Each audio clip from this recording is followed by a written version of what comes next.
తెలుగు సంఘం 25 వసంతాలు పూర్తి చేసుకుని రజతోత్సవ సభను పండుగను జరుపుకుంటున్న ఈ శుభ సందర్భంలో ఈ యొక్క కార్యక్రమానికి నన్ను ఆహ్వానించినందుకు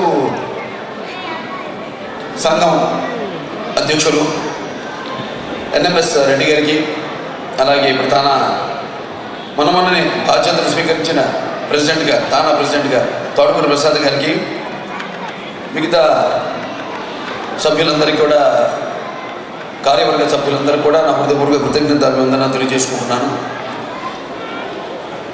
ఇక్కడ డల్లాస్లో అడుగు పెట్టగానే 2009లో నేను ఇక్కడ రావడం జరిగింది.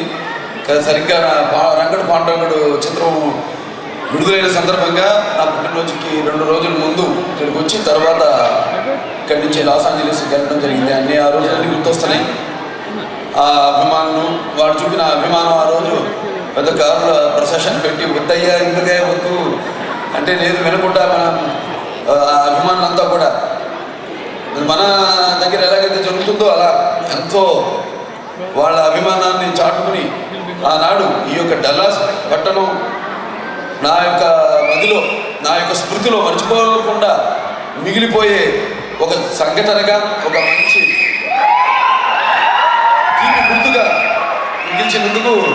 సో ఈరోజు నేను ఇక్కడ డల్లాస్ పట్టణానికి వచ్చినప్పుడు, నేను డల్లాస్కి వచ్చినట్టుగా ఏదో ఇంత దూరం ప్రయాణం చేసి వచ్చి మనమన్ననే శ్రీరామరాజ్యం చిత్రం షూటింగ్ పూర్తయింది చేసుకుని ఆ ప్రయాణం, ఇంత దూరం ప్రయాణం చేసి వచ్చిన అలసట తెలియనివ్వకుండా ఆ మధుర స్మృతులని నాకు తీపి గుర్తుగా మిగిల్చిన డల్లాస్ పట్టణ వాసులందరికీ, నా అభిమానులందరికీ నా హృదయపూర్వక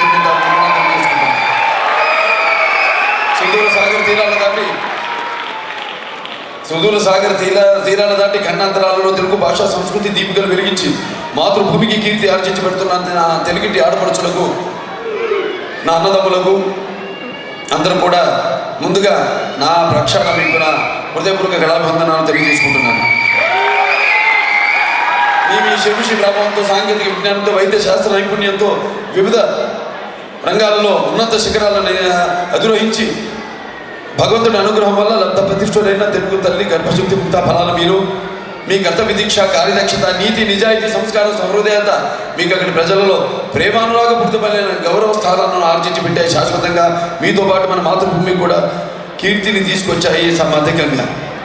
ఏ దేశం ఎగినా ఎందుకు కాలిడినా పొగడరా నీ జాతిని, నీ తల్లిని అన్న ప్రబోధ కవి రాయప్రోలు మాటల్ని నిజం చేస్తూ కన్న తల్లిని మనవకుండా ఇక్కడ మీరు ఉంటూ కూడా కన్న భూమికి, ఉంటున్న దేశానికి కూడా మీరు అటు ఆర్థికంగా అలాగే వైజ్ఞానికంగా మీ సేవలను అందిస్తూ అక్కడ తల్లి భూమిని మర్చిపోకుండా మీరు చేస్తున్న, మన చరిత్రలోకి వెళ్తే శాతవాహనులు కానివ్వండి, కాకతీయులు కానివ్వండి, లేకపోతే విజయనగర సామ్రాజ్య నడివీధులలో ఎలాగైతే రతనాలు రాసులుగా పోసి వ్యాపారాలు సాగించేవారు వ్యాపారులు, అలాగే కవులు గాజడు వేసనే చదివి గాదులు తిరుగు వారికి అన్న ఆ నన్నయ్య గారు, అలాగే తిక్కన గారు, పోతన గారు, అలాగే వేమన గారు, అలాగే శ్రీకృష్ణదేవరాయలు గారు పెంచి పోషించిన మన భాషని, మన సంస్కృతిని నిలుపుతూ ఇంకా మీరే కాకుండా ఇంకా ముందు తరాల వాళ్ళు కూడా పంచిపెడుతూ అక్కడికంటే బాగా ఇటువంటి పండుగలకు ముస్తాబయ్యి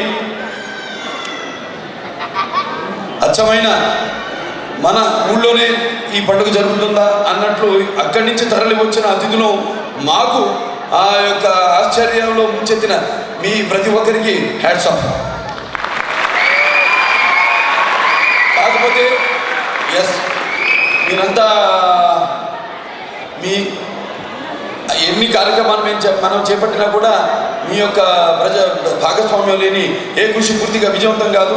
మీ యొక్క తోడ్పాటు లేని ఏ కార్యక్రమం కూడా ఆశించిన ఫలితాలను పూర్తిగా అందించలేదు అన్నది ఘటపథంగా నేను జరగదని ఈ వేదిక మీద నేను చెప్తున్నాను.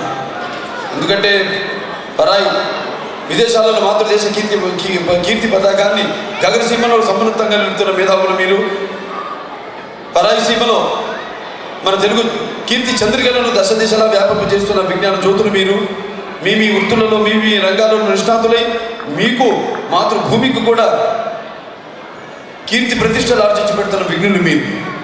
మీరు మన సంస్కృతికి నిజమైన వారసులు. మీరు మీ వెంట తీసుకొచ్చింది కేవలం మీ విజ్ఞానం, మీ సామర్థ్యం, మీ ప్రతిభా ఉత్పత్తులు మాత్రమే కాదు, అశేష తెలుగు భాష, సంస్కృతి, సంప్రదాయాలను, మన దేశ ఔన్నత్యాన్ని మీరు తీసుకొచ్చారు. అలాగే ఒక అమూల్యమైన చారిత్రక వారసత్వాన్ని మీ వెంట తీసుకొచ్చారు. మీ యొక్క ఈ ఆనందాలని, విజయాల్ని చూసి మా హృదయాల్లో ఆనందోత్సవాలు పెళ్లిపుక్కుతున్నాయి. మిమ్మల్ని తలుచుకొని మేము గర్వపడుతున్నాం. నా అభిమానులు ఉన్నారు అంటే వాళ్ళు అభిమానులు నా నుంచి ఏమి ఆశించకుండా వాళ్ళు నాపై చూపిస్తున్న అభిమానమే నాకు శ్రీరామ లక్ష్యాన్ని నేను ఎప్పుడు భావించుకుంటాను. ఎందుకంటే ఏ నటుడికైనా తన అభిమాని చూపించే ఆప్యాయత, ఆదరణే మిన్న అని నేను ప్రతి ఒక్క నటుడు భావించుకోవాలి. ఎందుకంటే అది పెళ్ళుబికి వెల్లువల దానంతటికి అదే ఉప్పొంగి వచ్చేది తప్ప డబ్బులతో కొంటే వచ్చేది కాదు, ఎటువంటి ప్రలోభాలకి లొంగేది కాదు. కాబట్టి మరి అటువంటి విలువైన అభిమానాన్ని పొందడం, ఎంతమంది అభిమానుల్ని సంపాదించుకోవడం అన్నది ఏ పూర్వజన్మ సుకృతమో, లేకపోతే మీకు నాకు ఏ రుణానుబంధమో, ఏ విడదీయలేని అనుబంధమో కదా అని మీ యొక్క ఆశల్ని మొమ్ము చేయకుండా తప్పకుండా ఎన్నెన్నో చిత్రాల్లో నటిస్తూ, ఇంకా ఎన్నెన్నో వైవిధ్యమైన పాత్రలు పోషిస్తూ తప్పకుండా మీరంతా గర్వపడేలా కళామ తల్లికి నా సేవలు అందిస్తూ ఉంటానని ఈ సభాముఖంగా మీ అందరికీ మనవి చేసుకుంటూ, అలాగే ఇటువంటి సాంఘిక సంక్షేమ కార్యక్రమాలు ఈ రోజు నేను ఈ యొక్క Basavatarakam Indo American cancer hospital and research సెంటర్కి చైర్మన్గా ఈరోజు నేను బాధ్యతని నేను స్వీకరించాను. నా కర్తవ్యాన్ని నేను నిర్వర్తిస్తున్నాను. ఎందుకంటే అది మా అమ్మగారు స్వర్గీయ శ్రీమతి నందమూరి బసవ తారకం గారి పేరుతో ఆనాడు నాన్నగారు మానసిక పుత్రికైన ఆసుపత్రి, ఆ రోజు మరి ఆయన ఎంతోమంది డాక్టర్లు, అలాగే పరిశోధకులు, అలాగే ఎంతోమంది ఫిజిసిస్టులు, అలాగే ఎంతోమంది అందరూ చేయూత ఇవ్వడంతోనే వాళ్ళ సహాయ సహకారాలు అందించడం వల్లనే ఆనాడు ఆ యొక్క ఆసుపత్రికి ఒక రూపం దాల్చడానికి అందరూ పరోక్షంగా అయితేనేమి, ప్రత్యక్షంగా అయితేనేమి వారి వంతు బాధ్యతల్ని వారు అందించారు. అది ఈనాడు ఇందాక అన్నట్టు ఎంతెంతై వటుడింతై అన్నట్టు, అంటే ఒక 45 బెడ్లతో మొదలైన ఆసుపత్రి ఈనాడు 405 బెడ్ల ఆసుపత్రి వరకు వాళ్ళ ఈ యొక్క స్థాయికి చేరుకుందంటే అది ముఖ్యంగా ఎంతోమంది దాతలు వాళ్ళ యొక్క కృషి ఫలితమే. అంటే దాతలతో పాటు ఎందరో విజ్ఞులు వాళ్ళ సలహాల మేరకు ఎప్పటికప్పుడు ఈ యొక్క వైద్య రంగంలో జరుగుతున్న పరిశోధనలకు మాకు అందజేస్తూ విలువైన సలహాల్ని ఎప్పటికప్పుడు మా యొక్క ఎక్విప్మెంట్ వాటిని అప్గ్రేడ్ చేస్తూ ఈరోజు ఈ స్థాయికి చేరుకుంది. కాకపోతే దురదృష్టకరమైన విషయం ఏంటంటే క్యాన్సర్ వ్యాధి గురించి అందరికీ తెలిసిందే. అది ఈరోజు ప్రపంచంలో కల్లా 2వ ప్రమాదకరమైన వ్యాధిగా నిర్ధారించబడింది వరల్డ్ హెల్త్ ఆర్గనైజేషన్ వల్ల. ఇవాళ మనం చూస్తున్నాం, ఇంకొన్ని ఏళ్ళు పోతే సుమారుగా ఒక 12 మందిలో ఒకడికి ఏదో ఒక రకమైన వ్యాధి, అంటే ఈ క్యాన్సర్ సోకడంతో ఏదో ఒక రకమైన క్యాన్సర్ 12 మందిలో ఒకడు చనిపోయే ప్రమాదం ఉంది. తొందరలోనే అతి త్వరలోనే. ఎందుకంటే మన భారతదేశంలో అది అవగాహన లేకపోవడం వల్ల కావచ్చు, లేకపోతే సరైన వైద్యం సకాలంలో అందకపోవడం వల్ల కావచ్చు. ఎందుకంటే అక్కడ మన దారిద్ర్య దిగువరేఖ మన అందరికీ తెలిసింది. ఈ క్యాన్సర్ ఆసుపత్రిలో మేము ఇంతవరకు చాలామందికి మేము కన్సెషన్స్ ఇస్తున్నాం. అలాగే ఆరోగ్యశ్రీ పేషెంట్స్ ఆ స్కీమ్ మా దగ్గర కూడా ఉంది. దాంట్లో యాక్చువల్గా 25% ఇవ్వాలి. దానికి కంటే ఎక్కువ మేము బెడ్లని ఆరోగ్యశ్రీ పేషెంట్లకి మేము కేటాయించడం జరిగింది. అలాగే ఎంతోమందికి వైట్ రేషన్ కార్డు హోల్డర్స్ కూడా మేము కన్సెషన్స్ ఇవ్వడం జరిగింది. ఇంతవరకు 30 కోట్ల రూపాయలు కన్సెషన్ ఇచ్చాము ఈ 10 సంవత్సరాల్లో. పోయిన ఒక సంవత్సరంలోనే 10 కోట్ల రూపాయల కన్సెషన్స్ ఇవ్వడం జరిగింది వాడికి. ఇక ముందు వైద్యం అన్న ఏదో మేము జరుపుకుంటున్న పండక్కి, అంటే ఒక ఉత్సవానికి మా ఆసుపత్రికి వైద్య శాఖ మార్చుల్ని ఆయన ఇచ్చేసినప్పుడు ఆయనతో మేము అభ్యర్థించడం జరిగింది. ఈ యొక్క తలేసిమియా అంటే బ్లడ్ క్యాన్సర్ అలాగే ఈ బోన్ మ్యారో ట్రాన్స్ప్లాంటేషన్ యూనిట్ దక్షిణ భారతదేశంలోనే Basavatarakam Indo American cancer hospital research సెంటర్లో మాత్రమే ఉంది అని నేను సగర్వంగా చెప్పగలుగుతున్నాను. కానీ ఇవన్నీ ఎంతో ఖర్చులతో కూడుకున్న వైద్యం. అందుకే ప్రభుత్వం కూడా దానికి ఎటువంటి సపరేట్ ప్యాకేజ్ ఇవ్వలేకపోతుంది. తప్పకుండా ఇస్తామన్నారు అడిగినప్పుడు. చూద్దాం. కానీ చూద్దాం అనుకుంటే ఇక్కడ ప్రాణాలు పోతున్నాయి.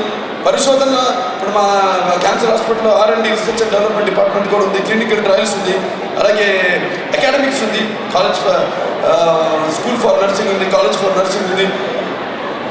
ముందు ఈ యొక్క R&Dని బలపరిచి పరిశోధనలు చేసి ఇక అలాగే ప్రతి మారుమూల గ్రామంలో కూడా వెళ్ళి ఈ యొక్క క్యాన్సర్ ప్రివెన్షన్ డిటెక్షన్ ముందు ప్రివెన్షన్ అది రాకుండా ఏమి చేయాలన్నది చెప్పడం మన ధర్మం.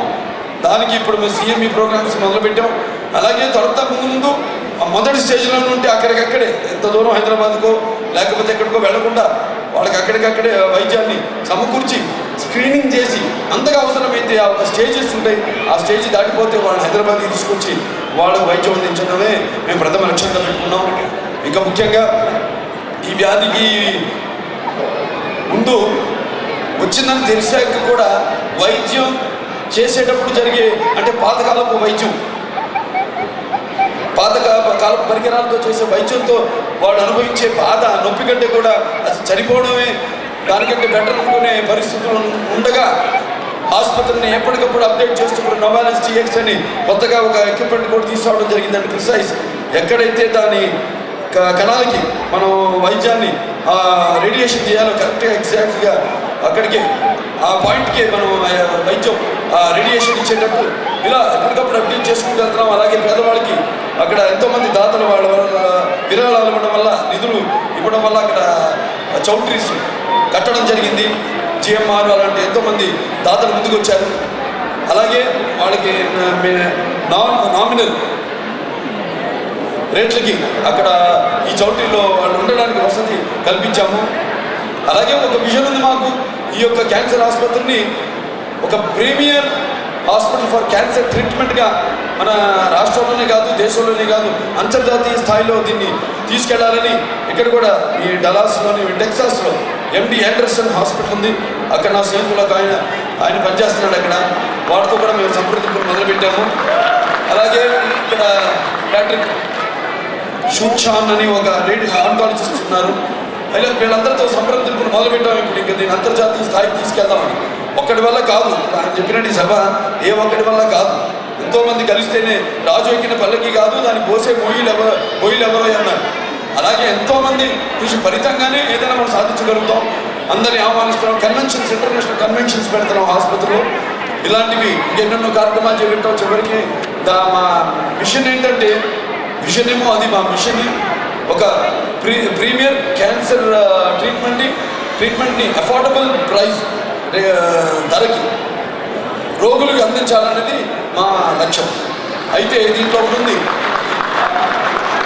డబ్బే కాదు ముఖ్యం, వాళ్ళు ఎంత ఇస్తారో కన్సెషన్ అదికంటే కూడా దానికంటే కూడా మన భారతదేశంలో దారిద్ర్య రేఖ మనకి అందరికీ తెలిసింది. ఎంతోమంది వస్తారు సభల్లో ఇలా నిలబడతారు, మాట్లాడిపోతారు. ఈ 30 ఏళ్ళ నుంచి 60 ఏళ్ళ నుంచి స్వతంత్రం వచ్చే దగ్గర చూస్తాను ఆ రేఖ అలాగే ఉంది తప్పితే 1% కూడా పెరగలేదు. అవన్నీ నేను రాజకీయం మాట్లాడడానికి రాలేదు ఇక్కడికి. సో ముఖ్యంగా పేషెంట్లకి ఆ దారిద్ర్య రేఖ దిగువ ఉన్న పేషెంట్లు కూడా బ్రహ్మాండంగా మనం ఉచితమైన ట్రీట్మెంట్ అందివ్వాలన్నదే మా ఫ్యూచర్ చేయి. తప్పకుండా మీరంతా సహకరించాలని ప్రోత్సహించాలని కోరుకుంటూ దీనికి మనకి 501C ట్యాక్స్ డిడక్టబుల్ ఇక్కడ ఐకో ఉంది, న్యూయార్క్లో రిజిస్టర్ అయింది. ఎంతోమంది డాక్టర్లు ఇక్కడి నుంచి అంటే మాకు ఆయన Shrimati Basava Taraka Ramarao memorial cancer foundation ఉంది అక్కడ హైదరాబాద్లో. ఇక్కడ దాని sister concern Indo American cancer organisation ఉంది. ఆర్గనైజేషన్ ఎంతెంతో మేధావులు ఉన్నారు, విఘ్నులు ఉన్నారు. డాక్టర్ శ్రీమతి తులసి పోలవరపు ఆవిడ అధ్యక్షురాలు. అలాగే డాక్టర్ నూరి దత్తాత్రేయ ఫేమస్ ఆంకాలజిస్ట్ మీ అందరికీ బాగా తెలుసుకుంటుంది, ఆయన ఉన్నారు. దశరథ రామరెడ్డి గారు ఉన్నారు, డాక్టర్ దశరథ రామరెడ్డి గారు. అలాగే రాఘరావు గారు ఉన్నారు పోలవరపు. ఇలా ఎంతో ఎమినెంట్ ఇక్కడ పెట్టుకుని ఇక్కడి నుంచి వాళ్ళ సలహాల మేరకు అక్కడ అప్డేట్ చేసుకుంటూ ఆసుపత్రిని ఎప్పటికప్పుడు ముందుకు వెళ్తున్నాం. సో ఇక్కడ ఉన్న క్యాన్సర్ ఆర్గనైజేషన్కి 501(c) ట్యాక్స్ ఎలక్టబుల్ బెనిఫిట్ ఉంది. తప్పకుండా మీరు అలాగే ముఖ్యంగా ఫ్యాన్స్ కుర్రవాళ్ళు ఇప్పుడిప్పుడు వచ్చి ఎంతోమంది ఎన్నో ఏళ్ళ నుంచి ఇక్కడ తలపండిన పెద్దలు ఉన్నారు, విఘ్నులు, మీ డాక్టర్లు మీరందరూ కూడా మీ రిటైర్ అయిన డాక్టర్లు కూడా ఎప్పటికప్పుడు మీకు ఎప్పుడన్నా అటు హైదరాబాద్ ఆంధ్ర రాష్ట్రానికి వచ్చినప్పుడు తప్పకుండా మా ఆసుపత్రిని విజిట్ చేయండి. తప్పకుండా మీ సలహాలను కూడా మాకు అందించండి అని సభాముఖంగా తెలియజేసుకుంటూ, ఇప్పుడిప్పుడు వచ్చిన వాళ్ళు, స్థిరపడుతున్న వాళ్ళు, రికరింగ్ లేకపోతే సస్టైనింగ్ ఫండ్స్ అంటే మీకు తోచింది సహాయం. ఎందుకంటే మనకి అక్కడ రూపాయి, ఇక్కడ డాలర్ అంటే దాని విలువ తెలుసు. ఎన్ని రూపాయలు చాలు ఒక పేషెంట్ బతకడానికి. మీరు అది $1 కావచ్చు, 5 కావచ్చు, 10 కావచ్చు, 50 కావచ్చు, 100 కావచ్చు. నెలకి ఒక 12 నెలలు అనుకున్నాను ఈ స్కీము. దీనికి మీరు తప్పకుండా వివృతాభక్తి సహాయ సహకారాన్ని పుట్టిన గడ్డకి చుట్టూ ఉన్న మన వాళ్ళకి అందించాలని ఈ యొక్క సభాముఖంగా మీ అందరికీ తెలియజేసుకుంటూ, మా యొక్క బృందానికి ఎంతోమంది తరలిచ్చారు. మా కళాతమశ్రీ కె. విశ్వనాథ్ గారు ఉన్నారు ఇక్కడ, అలాగే శ్రేయ గారు వచ్చారు, ఇంకా ఎంతోమంది నటినట్టు వాళ్ళంతా కూడా వచ్చారు. వాళ్ళంతా ఇప్పుడు కూడా ఒక పిలుపుకి అక్కడ ఈరోజు మీరు ఇక్కడ రథోత్సవం జరుపుకుంటున్నారు. మేము మా ఇండస్ట్రీ అక్కడ స్వర్ణోత్సవం జరుపుకుంటున్నప్పుడు ఆనాడు అక్కడ మనకి ఈ వరదలు వచ్చిన సందర్భంగా నేను ఇచ్చిన ఒక పిలుపుకి మొత్తం ఇండస్ట్రీ అంటే నాన్నగారిని దృష్టిలో పెట్టుకుని, ఎందుకంటే నాన్నగారు రాజకీయాల్లోకి రాకముందు ఆయన ప్రతిసారి ఏ ఒక్క విపత్త పరిస్థితుల్లో రాష్ట్రం ఉన్నా ఏ కారణంగానైతేనేమి ఇండస్ట్రీ యావత్తు కదిలొచ్చేది, తరలిచ్చేది. అలాగే మన వచ్చినందుకు ఇలా ఈ యొక్క పండగని ఇంత ఆహ్లాదకరంగా చేయడానికి కారకులైన మా నటీనటుల బృందం వారందరికీ కూడా అక్కడ మీ అందరి తరఫున వారికి నా కృతజ్ఞతలు తెలియజేసుకుంటూ, ఎంతో దూరం నుంచి ఈనాడు విచ్చేసారు ఇక్కడికి ఈ యొక్క పండుగని పండుకోవడానికి వచ్చి మాకు ఎంతో ఉత్సాహం నుంచి వచ్చేవాడు ఏదో వాళ్ళ పర్ఫార్మెన్స్ ఇవ్వడానికి వచ్చిన వాడికి మంచి ఇంత ఫుల్ ప్యాక్ట్గా ఉండి ఆడిటోరియం వాళ్ళకి ఉత్సాహాన్ని ఇస్తున్నందుకు మీ ప్రతి ఒక్కరు కూడా నాకు కృతజ్ఞతలు తెలియజేసుకుంటూ, అలాగే ఇక మీరు మీ వాళ్ళకి క్షేమంగా వెళ్ళమని, మళ్ళీ మనం కలుసుకుంటామని త్వరలో ఆ భగవంతుడు మీ అందరికీ ఆరోగ్యాన్ని, అష్టైశ్వర్యాన్ని, సుఖ సంతోషాన్ని, కీర్తి ప్రతిష్టల్ని కలగజేయాలని మనస్ఫూర్తిగా కోరుకుంటూ, నేను మరొకసారి ఉత్తర టెక్సాస్ తెలుగు సంఘం వారికి ఆహ్వానించినందుకు వాళ్ళందరికీ ఇప్పుడే ఇక్కడ ఒక $80,000 అందరూ కలిపి ఇక్కడ నిధిని సేకరించి నాకు ఇవ్వడం జరిగింది. వాళ్ళందరికీ పేరున తాతలకి, స్రష్టలకు అందరూ కూడా నా కృతజ్ఞతలు తెలియజేసుకుంటూ నేను సెలవు తీసుకుంటున్నాను. జై తెలుగు తల్లి, జై హింద్.